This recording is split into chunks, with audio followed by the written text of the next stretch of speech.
Vous me demandez si on peut être heureux sans enfant. Bien sûr qu'on peut être heureux parce que le mariage repose d'abord sur le sentiment d'amour entre deux personnes. Si ce sentiment n'existe pas, même s'il y a 1000 enfants, il n'y aura pas de bonheur dans ce couple-là.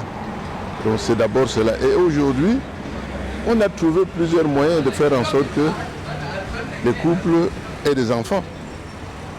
Si vous vous aimez, vous pouvez adopter des enfants. On en connaît qui ont adopté des enfants et ces enfants les ont rendus heureux. Parce qu'on n'a même pas la preuve que les enfants sont une source de bonheur. Si vos enfants sont des bandits, ou s'ils tournent mal, vous ne pouvez jamais être heureux. Donc voilà mon sentiment sur cette première question. La deuxième, est-ce que c'est normal de cacher l'infertilité? Vous savez, c'est une question en même temps délicate aussi parce que, comme on sait que parfois, dans certaines familles, c'est un déterminant important, l'enfant. Dans les couples, dans les familles vraiment traditionnalistes. Mais ces familles traditionnalistes prennent généralement aussi des mesures. Parce que dans nos traditions, vous remarquerez que très souvent, quand on envoie une femme en mariage, moi je suis de la région du centre, cette femme devait laisser un enfant au village. Donc, quand on vous donnait cet enfant, cette femme, on vous disait, voilà notre fille et voici l'enfant qu'elle nous laisse. Parce que nous, on est sûr qu'elle fait des enfants. Donc le problème était réglé traditionnellement. Aujourd'hui, les gens se marient n'importe comment. Ils se rencontrent dans une boîte de nuit, ils vont se marier. Ils ne prennent pas la peine parce qu'il faut vraiment prendre du temps. Et si vous prenez du temps avant de vous marier, il sera difficile pour la partenaire de cacher, le partenaire ou la partenaire de son infertilité.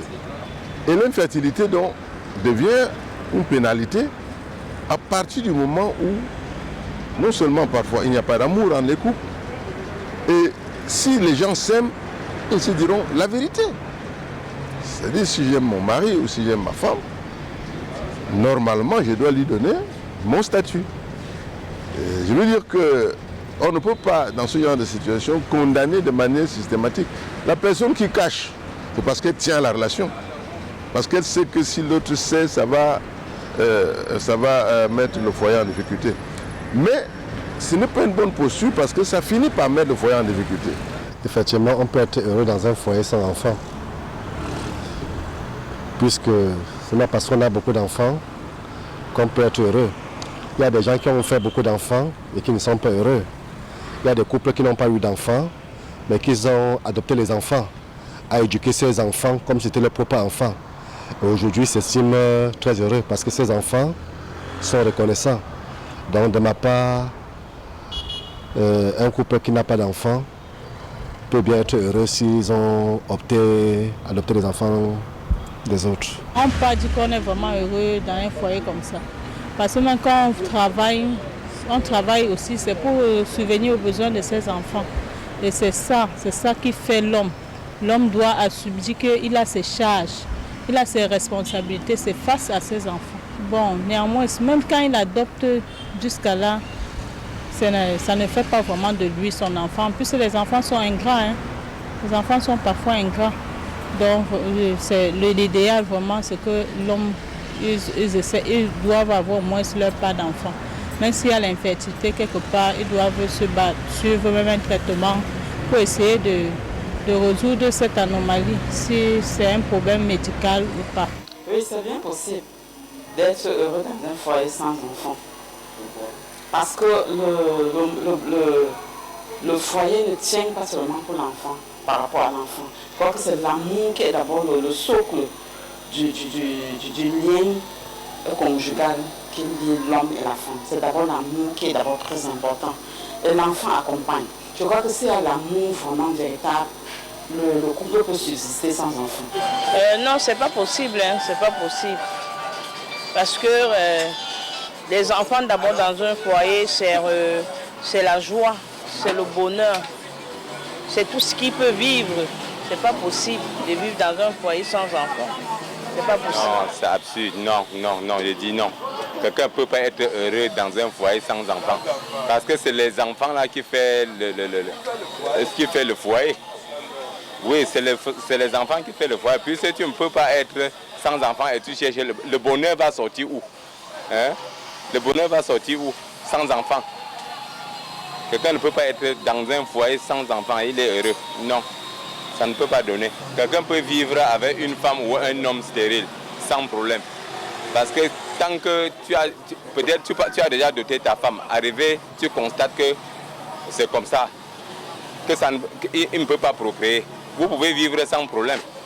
Parce qu'avant, c'est maintenant là que les choses ont changé. Avant, tu pouvais constater comme ça là. Il y a quelqu'un dans la famille qui va s'occuper de la femme là et vous vivez sans problème. Oui, et maintenant ce n'est plus le cas. C'est le modernisme qui a tout changé. On peut vivre avec quelqu'un qui ne procrée pas. C'est pas possible parce que les deux feront vraiment semblant. Ils feront semblant. C'est pas possible. De vivre avec un conjoint stérile. Mais ça ne veut pas pourtant dire qu'ils ne peuvent pas vivre. Hein. Ça ne veut pas pourtant dire qu'ils ne peuvent pas vivre. Il y en a des femmes qui supportent comme ça, le vivre comme ça. Il y en a d'autres qui supportent, mais d'autres ne peuvent pas supporter. Par exemple, moi, je ne peux pas supporter de vivre avec un homme stérile. Non, je ne peux pas. Vraiment impossible. Pour moi, c'est impossible. C'est possible de vivre avec mon partenaire, sachant qu'il ne peut pas faire d'enfant. Parce que je sais que c'est l'amour d'abord qui m'attire vers lui. L'amour qui m'attire vers lui est d'abord ce qui est très important. L'enfant aussi est important, mais l'amour pour lui compte d'abord pour moi.